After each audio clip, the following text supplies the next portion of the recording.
এটাতে স্লিপ করে লড়াই কিন্তু হ্যাঁ তো জানো যে বাইরে পুটলা করবে আর উপর থেকে ছাড়বে পুটলা তো করে ফেলেই মানুষ তাই না মানুষ যদি সচেতন না হয় এর জন্য তাই না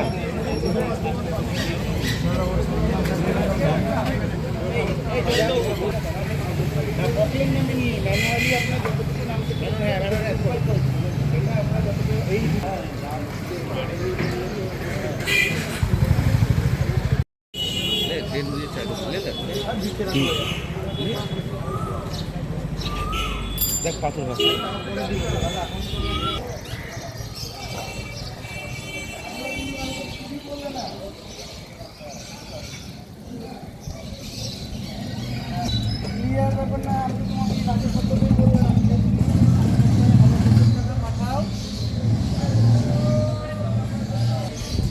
হ্যাঁ হ্যাঁ এবার কি হয়েছে বলো তো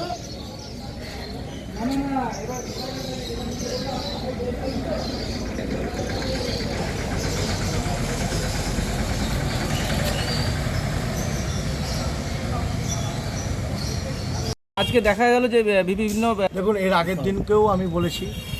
আমার গোড়াবাজারের যে ড্রেনগুলো ছিল বড় ড্রেন যেখান দিয়ে জল নিকাশি ব্যবস্থা আছে তার সাথে সাথে খাগড়ার কান্তনগর থেকে আমাদের লক্ষ্মীজলা কল্পনা হাউসের মোড় বটতলা আমাদের ক্ষেত্রমণি হাজরা লেন শিমুলতলা সমস্ত জায়গায়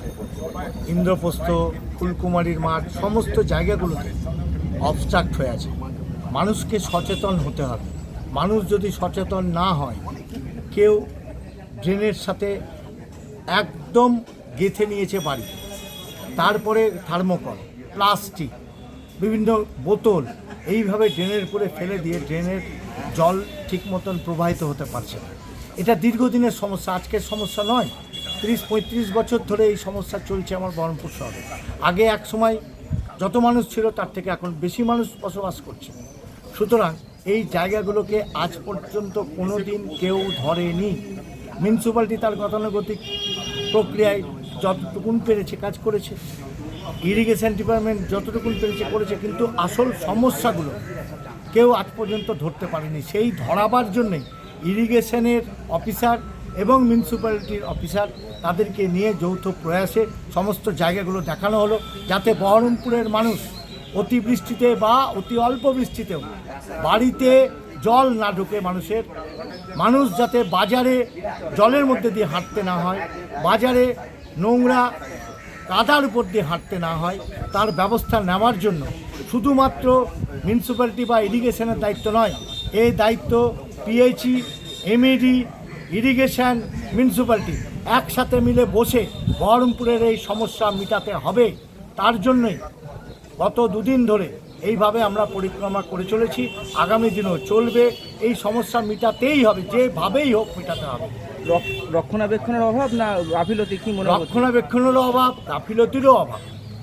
30 বছর ধরে অনেক রাজনৈতিক উত্থান পাথানের মধ্যে দিয়ে বহরমপুর পৌরসভা গেছে কিন্তু সঠিকভাবে কেউ দিশা দেখাতে পারেনি সঠিকভাবে দিশা দেখাবার জন্য কোনো পরিকল্পনাও আনতে পারেনি যার জন্য আজকে